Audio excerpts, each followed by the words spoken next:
Cooper. Jamie. What's with all the police trucks outside? The cameras everywhere, Jamie. I'm not supposed to tell. Something happening? Don't rat me out. I won't. You know the butcher? The freaking nut job that goes around just chopping people up? Well, the feds or whatever heard that he's gonna be here today, so they set up a trap for him. This whole concert, it's a trap. They're watching all the exits, checking everyone that leaves. There's no way to get out of here. And that's a clip from Trap. It's the new M. Night Shyamalan film. Night, how are you? I'm good.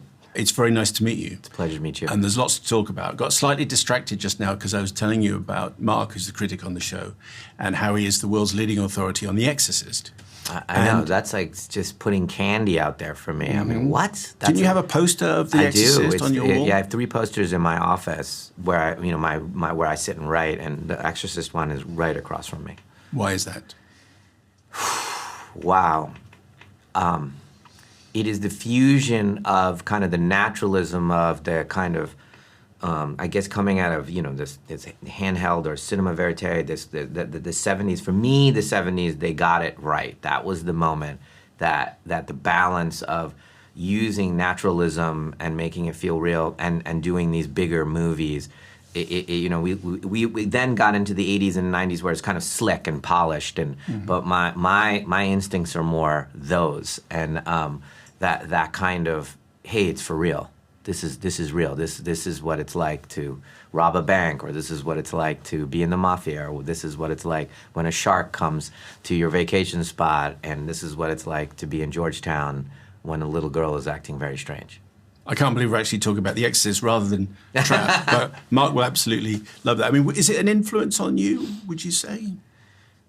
It Good is. and evil, maybe, and not so much in this film. It's not so much literally. Some of my, most of my heroes, Friedkin, of course, one of them, but even Spielberg or any of these guys, there's sometimes they're just impact inspirations, not necessarily language inspirations. Whereas, for example, like Kurosawa or Hitchcock, Kubrick, that formalism does speak to me very, very specifically about how to move the camera. That language makes sense to me. Okay. Enough of The Exorcist, enough of Friedkin. Let's talk about Trap. Tell us what we need to know as we start this conversation. Take us into your world in this story here. The plot of it. Yeah. The simplest version is that a father and a daughter go to a pop concert, and the father's a little fish out of water, and they go to this, singer's concert, and the father starts to notice that there's an enormous amount of police and SWAT members around, and he realizes there's military vehicles outside of the venue, and he comes to realize that there's been a trap set at this concert for a very, very well-known serial killer, and they believe he's in the building. That's right, played by Josh Hartnett, who just walked past me outside in the corridor, and I felt slightly scared just for a moment. Oh, that's good. That's good, yeah. Because he's perfectly sinister. He looked very innocent out there in the corridor, but I'm thinking, I've seen you being innocent in this movie, and then we know what you're capable of.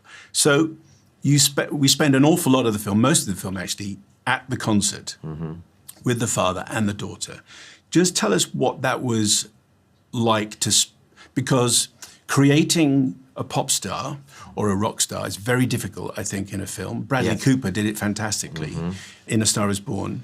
And you have done exactly the same, slightly more poppy than Bradley Cooper is with your daughter, of course, but creating that concert, a believable concert and a believable pop star with a catalogue of songs, how difficult was that to direct and produce? I think what Salika, who wrote all the songs and performed all the songs, what she achieved is extraordinarily difficult, to the point that I don't think there are 2 hands of people on the planet that could do it. It's that difficult because it has to be not fake.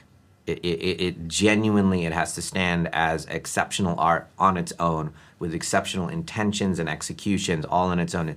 And so she was in charge of making an album that was excellent, and then I will happen to photograph it. But yet the album has to be written for the narrative. And so it's a very, it's difficult enough just to write an incredible album of 14 songs with no restrictions. But in this case, I'm saying this song has to say this. Yes. This song has to play against this moment. And so we were kind of genetically bound in our goals. And so she would keep studying the script, and then she would write a song, and then I would say, oh, that would be great here, and then that would be great here. And then I said, okay, I really need you to write this song, and it has to mean this Yeah. at that moment.